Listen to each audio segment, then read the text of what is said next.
My name is Dana Whitaker, and I'm 32. At my father's funeral lunch, his widow handed me a folded program with my name printed under Friends of the Family. She called the photographer over. Then she smiled toward the front of the room and said, "His real children should stand closest." I set the program beside my father's flag case. But here's what Celeste didn't know. Tucked inside my purse was the little blue passbook my father opened the week she sent me away. That passbook is why I'm sitting here telling you this. I did not want a scene at a funeral. I wanted the lie to stop before it became the last picture anyone kept of my father's family. If you have ever been erased by someone who needed your silence to keep their story clean, stay with me. And please like and subscribe if you believe a woman can take back her place without raising your voice. Let me take you back to the week my father stopped calling the house phone. The first place Celeste erased me was my father's hardware store. I was 17, standing behind the counter after closing, pressing new price stickers onto little drawers of screws. My father, Robert Whitaker, owned the store with 2 bank loans, 1 bad knee, and the kind of reputation small towns treat like a second checking account. If a porch step broke, people called Robert. If a church basement needed folding chairs fixed, people called Robert. If a man needed a part and did not get paid until Friday, my father wrote the sale in a spiral notebook and let him walk out with it. Celeste, my father's second wife, liked that reputation.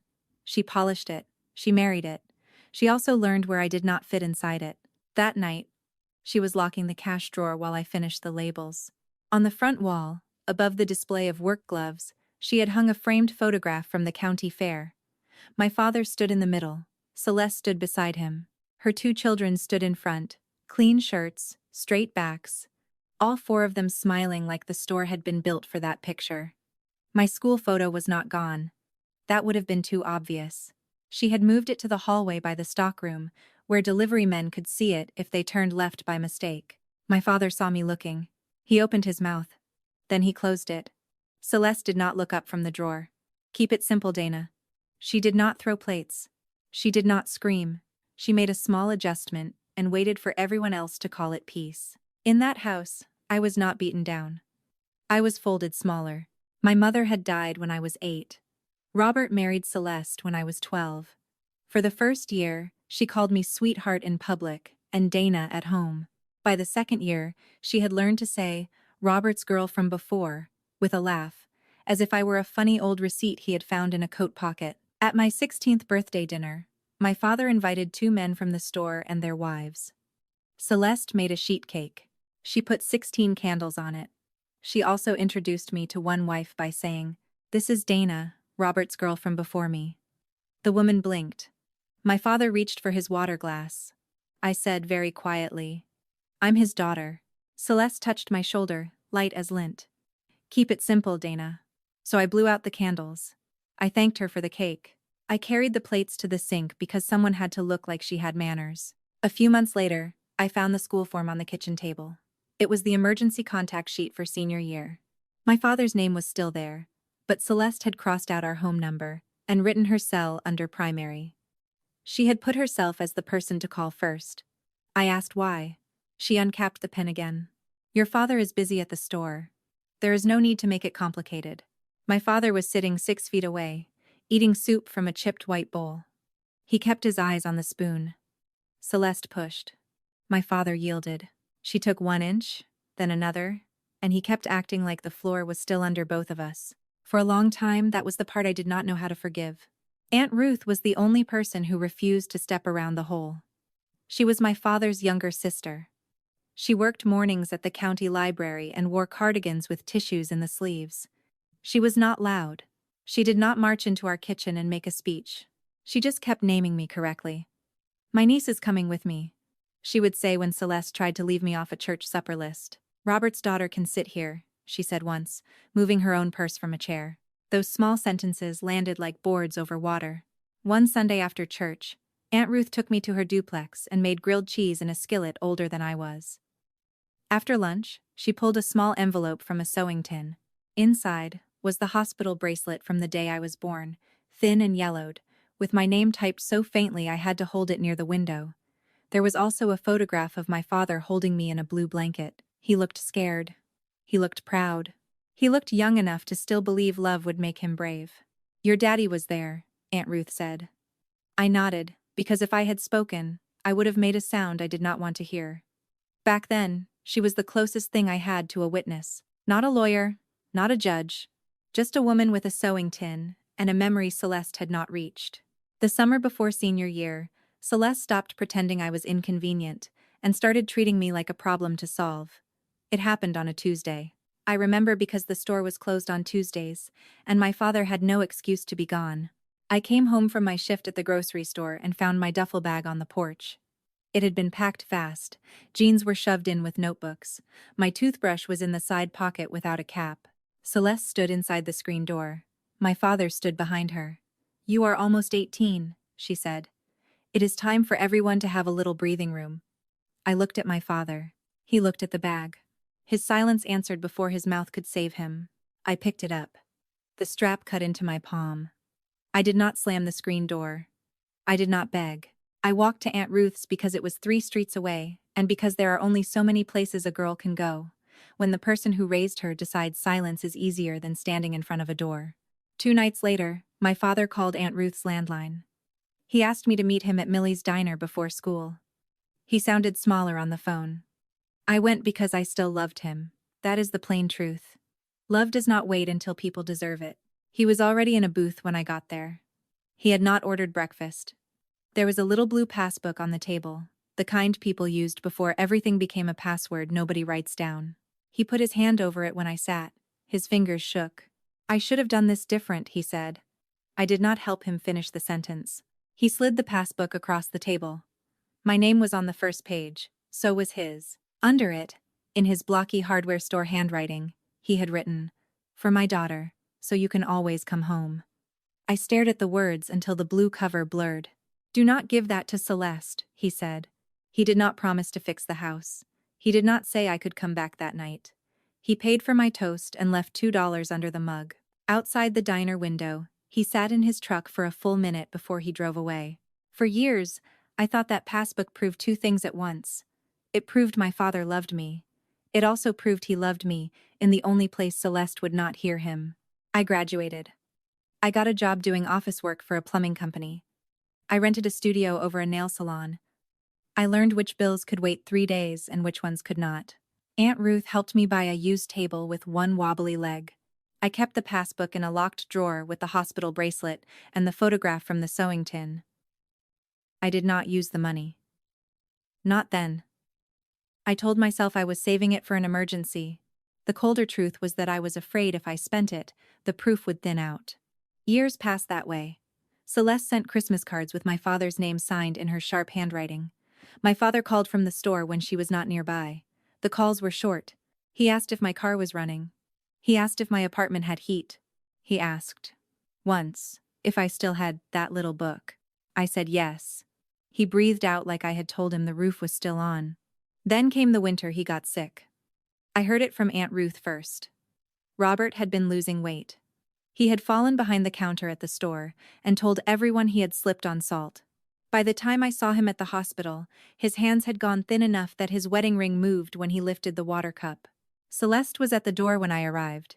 She held a visitor sticker between 2 fingers and did not hand it to me. Family is taking turns, she said. I looked through the glass panel.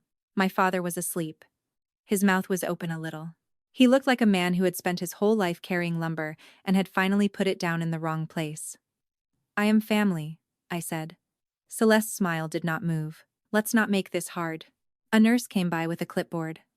Celeste turned her body just enough to block my name from the page. The store photographs had been quiet. The birthday introduction had been polished. This was access. This was the difference between being hurt and being kept outside a room where time was running out.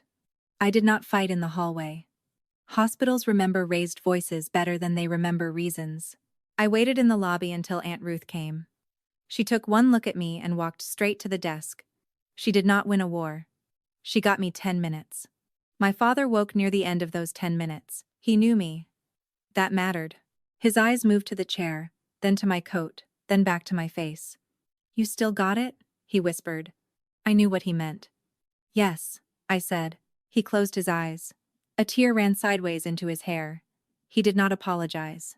Not in words. He squeezed my fingers once, weak and angry at himself, and Celeste opened the door before he could say anything else. 3 weeks later, Aunt Ruth called before sunrise. "Dana," she said, and nothing after my name was news I wanted. Celeste did not call me until almost noon. By then, the funeral home had already been chosen. The obituary had been drafted. The service time had been set. She told me I could come by the VFW after the burial if I wanted to help with chairs. Help with chairs. She had finally named the role she wanted for me. I hung up and opened the locked drawer. The blue passbook was still there. The hospital bracelet was still there.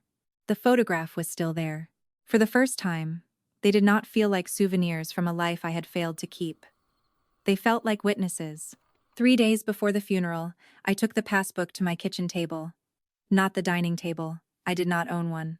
My kitchen table was round, second-hand, and just large enough for a mug, my father's blue passbook, and the kind of truth that makes a room feel smaller. I set my phone beside it. I set a legal pad beside my phone. Then I opened the passbook to the first page and read my father's handwriting again. "For my daughter. So you can always come home." I had read that sentence many times. That morning, I read the lines under it. The first deposit was $50. The second was $75. Then came small amounts, uneven and ordinary. The way working people save when saving is not convenient.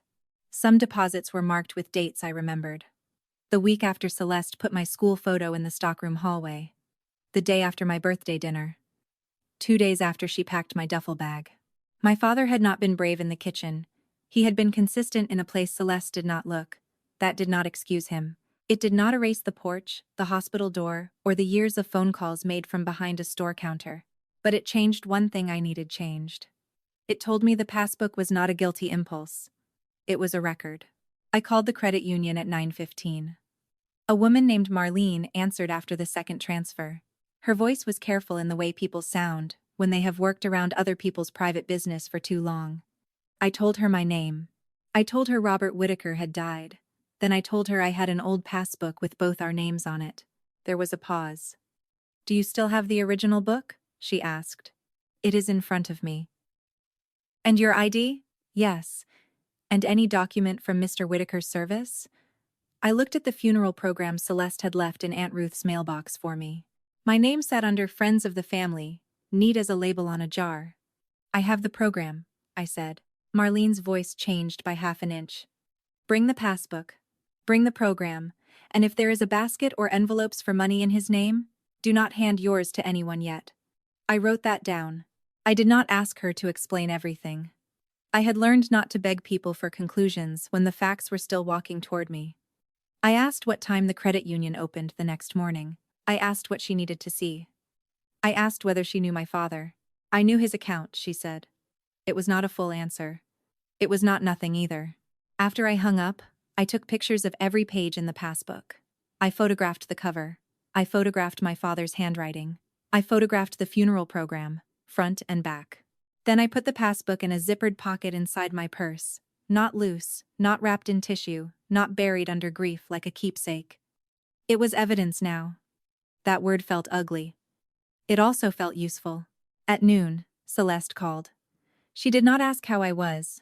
She asked if I could come early to the VFW on Saturday because the hall needed a woman's touch.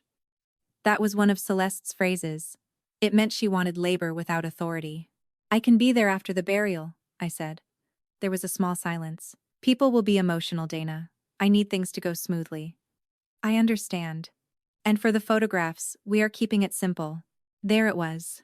"Keep it simple, Dana," she said, softer this time, as if softness made it less sharp. No old misunderstandings. No awkward explanations. Robert hated awkwardness. Robert hated conflict. There was a difference. I did not say that. I wrote down the time of the call. I wrote down the phrase. I wrote down photographs. Then I put the legal pad in the drawer under the silverware. Because Celeste had trained me well in one thing. If someone is waiting for you to look unstable, do not give them extra material. The next morning, I went to the credit union before work. The building was small and tan, with a drive-through lane and a bulletin board by the door. Nothing about it announced that a dead man's private courage was sitting in a file cabinet behind the counter. Marlene came out with a folder held flat against her chest. She was in her late 50s, with short gray hair and reading glasses on a chain. She did not hug me. She did not act like we shared a secret. She asked for my license. She asked for the passbook. She looked at my father's writing longer than she needed to. Then she turned the folder around. The card inside had my name typed under my father's. The address was Aunt Ruth's duplex, not Celeste's house. The date was 2 days after the diner. Your father updated this several times, Marlene said. The last note is recent. She did not slide the folder all the way to me. That was her job talking. But she let me read the line. If there is a memorial collection in my name, Dana is to be notified before any funds are moved. That was not romance. It was not a speech. It was one sentence written by a man who had spent half his life fixing hinges and avoiding doors. Has someone opened a memorial fund? I asked. Marlene took off her glasses. A Robert Whitaker Memorial Fund was opened yesterday afternoon. Mrs. Whitaker is listed as chair. She took the starter checkbook. There it was, the thing Celeste had in her hand. Not just the room. Not just the photograph. A checkbook with my father's name on it, held by the woman who had printed me below friends. Can she use it today? I asked. Marlene kept her hand on the folder. If people give her envelopes, she can try to deposit them. But if your father left this note and she keeps you out of it, I cannot accept that money into an account she controls alone. It would be flagged before the first check cleared. I understood that. No special language needed. Celeste had a basket, a checkbook, and my father's name. I had the passbook he left before she knew to look for it. Marlene said she could not attend the funeral as a guest. She could come by the VFW near the end of her lunch break if needed, because Robert had been a member for 30 years and because the credit union had a duty when money was collected in a dead member's name. She said duty. I heard. Someone neutral could tell the room the basket was no longer simple. Before I left, Marlene gave the passbook back with both hands. She did not say it was enough. She only said, "Keep it with you on Saturday." That was a professional sentence. It landed like a warning. I did not cry until I got to my car. Even then, I did it quietly. 3 breaths. 1 napkin from the glove box. Then I drove to work, because payroll was due, and grief does not cancel payroll for plumbing companies. That afternoon, Celeste sent a group text. She had attached a photo of the program proof. At the top was my father's name. Beneath it were the service details. Then came the family section. Celeste, her son, her daughter, Aunt Ruth, 2 cousins, and 3 grandchildren who had called my father Grandpa Bob, because Celeste liked how that sounded in Christmas letters. My name was not there. It appeared lower, under a heading that said, with almost comic neatness, friends and helpers. Helpers. I stared at that word in the office supply closet because it was the only place nobody could see my face. Then I took a screenshot. I emailed it to myself. I printed 1 copy and put it with the legal pad. Celeste called 5 minutes later. I hope that looks all right, she said. It looks intentional. Her breath tightened. Dana. I waited. We have a lot to manage, she said. Please do not make this about old hurt. Old hurt. She could take something she had done that morning and make it sound antique by lunch. I will be there Saturday, I said. To help with chairs? To attend my father's funeral. She went quiet long enough that I could hear someone moving dishes in her kitchen. Keep it simple, Dana. I wrote it down again. By Friday evening, Aunt Ruth came to my apartment with a casserole I did not ask for and a black dress over her arm. She stepped inside, looked at my table, and saw the program, the photocopy, the legal pad, and the blue passbook sitting in a neat row. She did not ask what I was planning. She put the casserole in my refrigerator. Then she came back and touched the passbook with 1 finger, not opening it. Your daddy asked me to drive him that day, she said. I looked up. To the credit union, she said, after the diner. He said he needed somebody who could keep her mouth shut for the right reason. That was the first time Aunt Ruth had given me a new piece of that morning. She sat down across from me and pulled the old sewing tin from her purse. The hospital bracelet and the photograph were inside. She had brought them without being asked. I do not know what you will need, she said, but I know what is true. On Saturday morning, I dressed for my father's funeral with the passbook in my purse and the hospital bracelet in Aunt Ruth's handbag. I did not feel powerful. That is not the word. I felt lined up. For once, the private facts and the public room were moving toward the same door. Before I left, my phone buzzed. Celeste had sent one more message. Please arrive early. Family photos before lunch. Let's keep today peaceful. I read it twice. Then I locked my apartment, walked down the stairs, and drove to bury my father with the little blue book pressed against my ribs. The burial ended under a sky the color of wet gravel. That is not poetry. That is just what I remember. The cemetery road was soft from rain, and the heels of my black shoes kept sinking into the ground when I tried to stand still. Celeste stood under the funeral home umbrella with one hand on my father's folded flag and the other on her son's arm. She did not look at me during the prayer. She did not need to. By then, she had already decided where I belonged. Aunt Ruth stood beside me anyway. When the last handful of dirt hit the casket, she reached for my wrist. Not my hand. My wrist. It was firmer that way. It told me she was not asking whether I wanted support. She was giving it. After the graveside service, everyone drove to the VFW hall for lunch. Celeste had chosen that place because my father had been a member there for 30 years. He had fixed the back door twice and never charged them for the second visit. His name was on a brass plate near the hallway.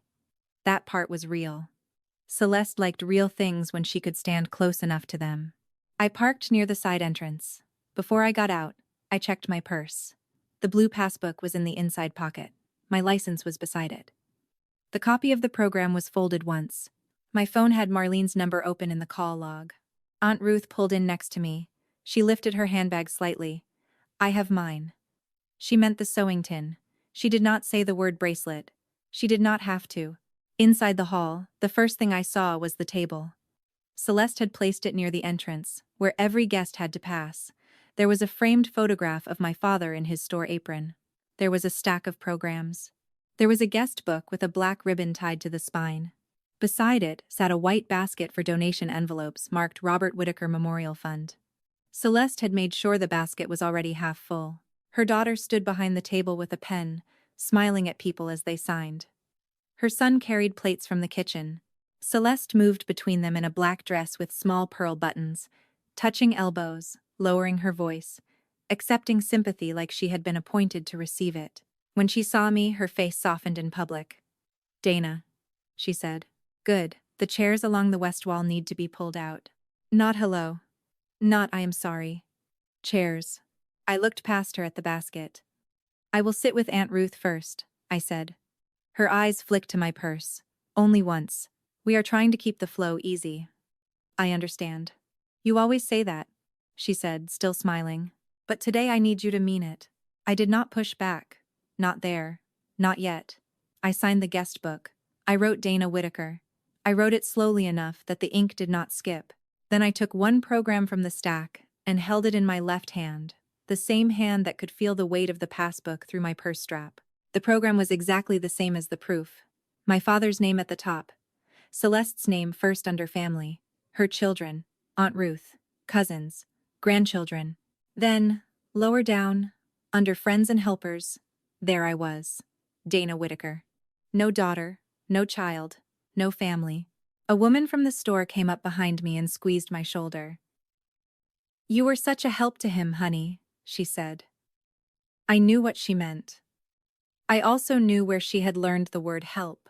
Across the room, Celeste watched that sentence land and did not correct it. 10 minutes later, my phone buzzed. It was Marlene. "I'm here," side lot. "I can stay 15 minutes. I read the message once. Then I put the phone face down on my lap.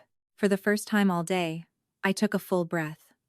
Not because I wanted a bank employee at my father's funeral. I wanted my father to have stood up in his kitchen 15 years earlier. But the dead do not get new courage.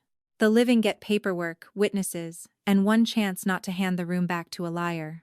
If you know what it is like to be called help by the people who used you like family, type daughter in the comments, because in a few minutes, Celeste was going to ask for a family photograph, and that was the moment she finally locked the door from her side. The luncheon moved the way church food always moves after a funeral. People touched my arm. People said my father was a good man. One man mentioned the furnace part Robert found for him on Christmas Eve. Another said Robert had fixed a snow shovel and refused payment. I let those stories come. They were pieces of him Celeste had not invented. On the wall clock above the bar, the minute hand moved toward 12:30. A hall volunteer rolled out a gray cart and began stacking empty dessert plates. "We need the front cleared in 20 minutes, she told Celeste. The basket was filling faster than the plates were clearing. Every envelope that dropped into it made Celeste look more official. Every minute made me look more unreasonable if I waited. The photographer checked the light by the front windows twice, then looked at his watch. Nothing in that room was waiting for me except the truth, and even that had a time limit. Then the photographer stepped forward. He was a young man in a gray suit, too young to know which grief belonged to whom. Celeste met him near the flag case. She gave him directions before he could take off his lens cap. First a picture of the display table, then one of the whole room, then family by the portrait before lunch was cleared, because, as she put it, people start looking tired after dessert. People do. That was not the lie. The lie was who she meant by family. Celeste clapped her hands once. Not loudly. Just enough. "If we could gather Robert's family near the front," she said. Chairs scraped. Her son stepped toward the portrait. Her daughter smoothed her dress. 2 grandchildren were brought forward with rolls still in their hands. Aunt Ruth stood up slowly from the table beside me. I stood too. Celeste saw me. The public softness left her face for half a second. Then it came back. "Dana, would you mind standing by the donation table?" she asked. "Someone should make sure the envelopes do not get misplaced." There it was, the table, the basket, the roll. I looked at the envelopes. I looked at the program in my hand. I looked at the flag case beside my father's portrait. Everything Celeste had arranged was now in one room, within 6 steps of itself. She had not scattered the lie. She had gathered it for me. "I will stand for the photograph," I said. Her son shifted his weight. Her daughter looked down at the floor. Aunt Ruth did not move. Celeste's smile thinned. "Let's not make this difficult." "I am not." The photographer lowered his camera a little. He was starting to understand that the picture had a problem in it. Celeste stepped closer. Her voice stayed low, but not low enough. "This is not the time." For 15 years, it had never been the time. Not at the store, not at dinner, not at the hospital, not while my father was alive. Now, with his picture on an easel and his name on a donation basket, it still was not the time. I did not say any of that. I said, "Then it will only take a minute." Celeste turned toward the room. That was her mistake. She wanted witnesses for my removal. She wanted the correction to look gentle and final. She lifted her hand toward the photographer and said, "His real children should stand closest." The room did not go silent all at once. Real rooms do not behave that neatly. A fork touched a plate. One of the grandchildren whispered for more lemonade. Someone near the coffee urn laughed at the wrong second and stopped halfway through it. I heard all of it. I also heard Aunt Ruth take one step toward me. I put the program down on the table beside the basket. Then I said, "Before you take that picture, I think we should let Robert say where I belonged." Celeste blinked. "Dana." No softness now. I reached for the zipper inside my purse. Not fast. Not dramatic. A zipper is not a weapon. It is just a small sound when everyone is waiting to see whether you will finally make the kind of scene they can blame you for. I opened the pocket and put my fingers on the blue cover. I pulled out the little blue passbook. For a second, no one knew what it was. That helped me. A dramatic folder would have made people brace themselves. A thick envelope would have looked like a threat. The passbook was small enough to be ordinary. It looked like something an old man might keep in a kitchen drawer with rubber bands and spare keys. Celeste saw it anyway. Her eyes went to the blue cover, then to my face. Something moved across her mouth. Not fear yet. Recognition of a possible problem. "Dana," she said, "do not do this here." I placed the passbook on the table beside the funeral program. "I am not going to raise my voice," I said. The photographer had lowered his camera to his chest. Celeste's son stood beside the portrait, one hand still resting on the frame. Aunt Ruth was behind my left shoulder. I could hear her breathing, short and careful, like she was holding herself in place. I opened the passbook to the first page. On the left side was my name, Dana Whitaker. Under it was my father's name, Robert Whitaker. Beneath both, in his square handwriting, were the words I had read alone for 15 years. "For my daughter, so you can always come home." I did not read them first. I turned the passbook so the room could see them. That was the moment. Not a shout, Not a verdict. Just my father's writing, lying beside Celeste's program. On one piece of paper, I was a friend. On the other, I was his daughter. A woman near the coffee urn put her hand over her mouth. The young photographer let his camera strap slide off his fingers and caught it against his wrist. Celeste's daughter took one step back from the portrait, slow enough that everyone saw the space open. Celeste reached for the program. I put 2 fingers on it, not hard. Please leave it there. Her hand stopped. I looked at her. You said I left in 2011. Why did Robert put my name on this 2 days after you put my bag on the porch? She stared at the passbook. Her lashes moved fast, but no answer came. I asked the second question. If I was only a friend, why did he write daughter where you couldn't edit it? That one landed lower. Celeste's face did not crumple. People like Celeste do not give you that much honesty at once. Her cheeks went flat. Her throat moved. The pearls on her dress trembled because her hand had started to shake against them. Aunt Ruth stepped forward then. She did not make a speech. She did not accuse Celeste of anything. She opened the small sewing tin she had carried in her handbag and took out the hospital bracelet. The plastic had yellowed. The letters were faint. My name was still there. Then she laid the photograph beside it. My father, young and scared, holding me in a blue blanket. The table now held 4 things. Celeste's program. My father's passbook. The bracelet from my birth. The photograph Aunt Ruth had kept when everyone else decided memory was negotiable. That was the blood of it. Nobody had to understand banking. Nobody had to know what a signature card was. The room only had to look down and decide which version of Robert Whittaker made sense. The man Celeste had printed, or the man holding his baby with his own handwriting waiting 15 years beside him. Celeste whispered, "This is family business." Aunt Ruth's hand closed around the edge of the table. One of the grandchildren had stopped chewing. An older man from the VFW took off his cap, though he had already removed it at the cemetery. I said, "It became family business when you asked a camera to leave his daughter out." I did not say more. I wanted to. There were 15 years of sentences lined up behind my teeth. The porch, the hospital door, the birthday cake, the school form. I left them there. My father had already said enough.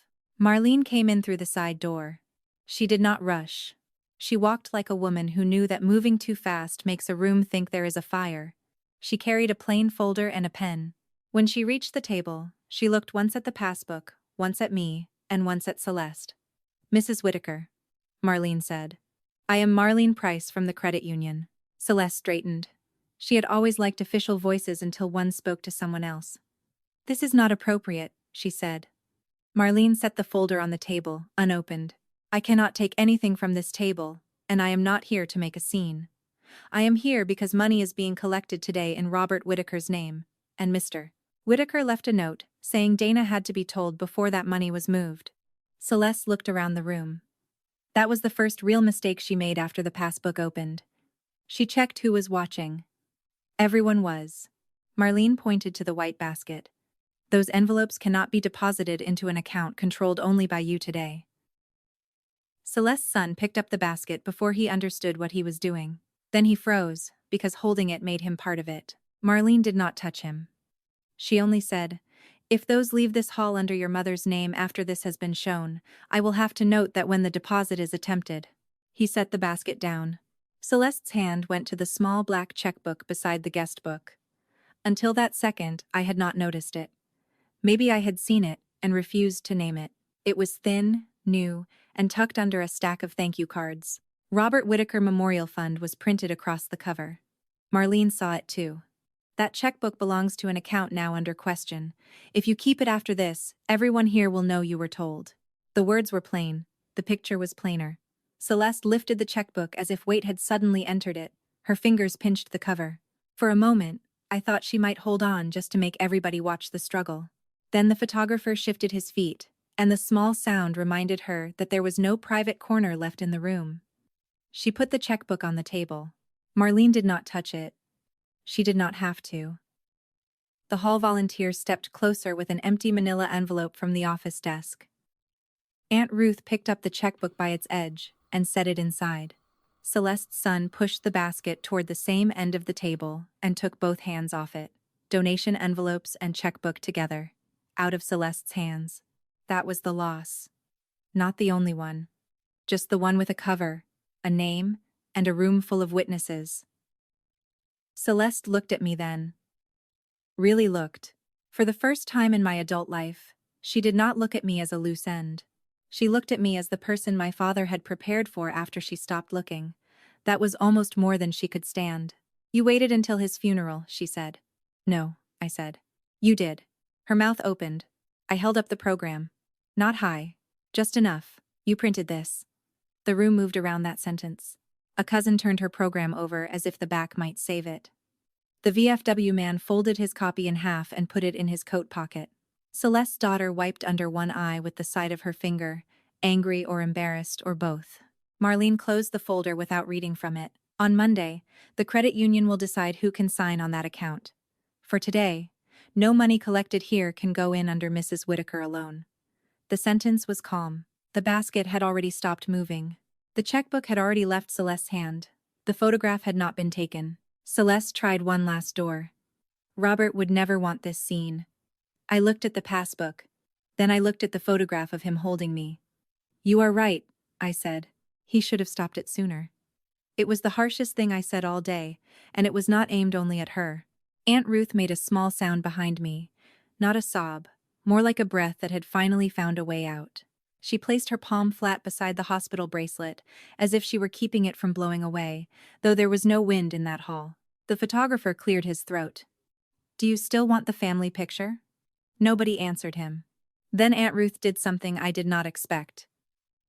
She picked up the passbook, held it carefully at the edges, and handed it back to me. Not because the room needed more proof. Because I did. Your father's daughter should hold this, she said. I took it. Celeste looked from Aunt Ruth to me. The old command came to her face. I saw it forming. Keep it simple, Dana. She had used it so many times that her mouth knew the path. I got there first. I kept it simple, I said. I let him speak. Celeste's lips pressed together. No reply came. Not one that could survive the table in front of her. Aunt Ruth gathered the hospital bracelet and the photograph into the sewing tin, but she left the funeral program on the table. She left it open to the page where Celeste had put me under friends. The photographer did not take the family picture Celeste had arranged. He took one later, after the lunch trays were cleared, and the donation table was empty. Aunt Ruth stood on one side of me. My father's portrait stood on the other. The passbook was not in the photograph. It did not need to be. Everyone in that room had already seen where I belonged. The first thing Celeste lost was not money. It was the table. After the checkbook went into the manila envelope and the basket was moved to the VFW office until Monday, Celeste stayed near the portrait like she was waiting for someone to tell her where to stand. No one did. Her son took off his suit jacket and folded it over one arm. Her daughter gathered the grandchildren without looking at the programs. The young photographer packed one lens, unpacked it, then packed it again because nobody had told him whether the job was over. That is how some power ends. Not with a crash. With people no longer waiting for your instructions. On Monday, Marlene called me. She kept her voice plain. The memorial fund had been frozen before the first check cleared. The donation envelopes were counted with a second employee present. Celeste was removed as chair. The starter checkbook was canceled. A new account was opened under the instructions my father had left, with Aunt Ruth and me listed for oversight. The thank you cards Celeste had ordered with her name as chair stayed in their box. Marlene did not make it sound dramatic. That helped. Celeste did not go to jail, and she did not get dragged through town. This was not that kind of story. What she lost was smaller in words, and larger in real life. She lost the checkbook with my father's name on it. She lost the chair title she had tried to wear before the first donation cleared. She lost the right to decide, alone, who counted as Robert Whitaker's family. By Tuesday afternoon, the programs were gone from the VFW table. A volunteer told Aunt Ruth that someone had taken the whole stack to the recycling bin. I pictured them there for half a second, all those clean little pages with my name under the wrong heading, mixed with paper cups and napkins. It was not justice. It was enough for that day. Celeste called me 8 days after the funeral. I let it ring twice. Then I answered, because I did not want the rest of my life arranged around avoiding one woman's number. She did not say hello. I hope you are satisfied, she said. That was her apology wearing its coat inside out. I am not satisfied, I said. My father is still dead. She breathed sharply through her nose. You embarrassed me in front of everyone. No, I said. I corrected you in front of the people you chose. There was a long silence. I could hear a television somewhere behind her. A game show, I think. People clapped for something that had nothing to do with us. Finally, she said, I was trying to protect Robert's peace. I looked at the blue passbook on my kitchen table. I had not put it away yet. I had meant to. Every night, I told myself I would return it to the locked drawer. Every morning, it was still there, closed and waiting. You were protecting the version of Robert you could control, I said. She started to cry then, softly, carefully, the way she did everything. For a younger version of me, that sound would have been a hook through the ribs. I would have explained myself. I would have softened the edges. I would have said I knew she was grieving too, and I did know that. Grief does not make people honest. It only makes their habits easier to see. I am sorry you were hurt, she said. That sentence is a hallway with no door. I said, I am not coming to Thanksgiving. She stopped crying. I went on before she could offer me a chair at a table she still thought belonged to her. I am not coming for Christmas. I am not helping with thank you cards. I am not accepting a place in this family from you now because my father left proof you should have accepted years ago. You are being cruel. No, I said. I am being late. That was the closest I came to anger. After that, I hung up. Not in her face, not while she was speaking. I waited until the next silence came, said goodbye, and pressed the red button with my thumb. Then I sat at the kitchen table until the refrigerator clicked on and off twice. The world did not become clean after that call. It became quieter. The memorial money paid for what my father had actually written down. A small scholarship went to the trade program at the high school. Not a giant foundation. Just a yearly check for one student who needed tools before they could start work. That felt like him. Robert Whittaker believed in a good wrench more than a good speech. I did not put my name on the scholarship. Aunt Ruth knew. Marlene knew. That was enough. Once a month, Aunt Ruth came to my apartment for dinner. She always brought something wrapped in foil, even when I told her I had cooked. She sat at my little kitchen table and talked about library patrons, bad knees, and the price of eggs. Sometimes she talked about my father. Sometimes she did not. The first time she came after the funeral, she brought the sewing tin. She opened it after coffee. Inside were the hospital bracelet and the photograph of my father holding me.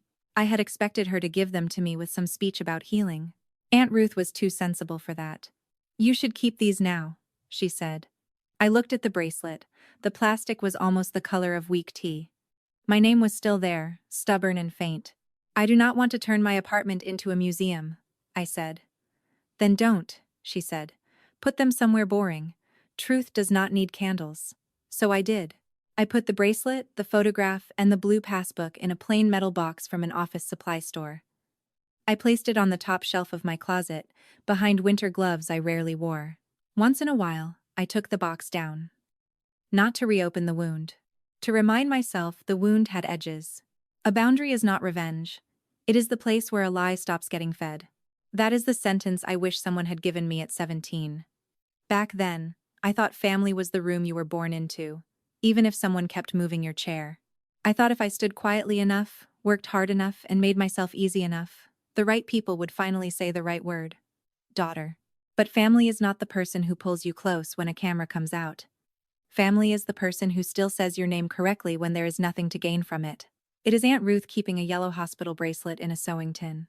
It is a dead man's shaky handwriting in a passbook.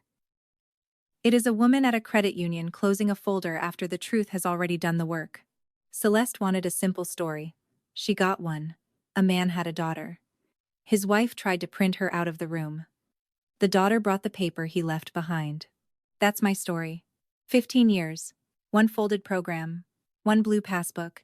And one sentence a dead man wrote where nobody could edit it. If you have ever been called difficult for asking to be named correctly, I hope you hear me. You do not have to become smaller to make someone else's version of family look peaceful. You do not have to stand by the donation table while other people pose in front of your own life.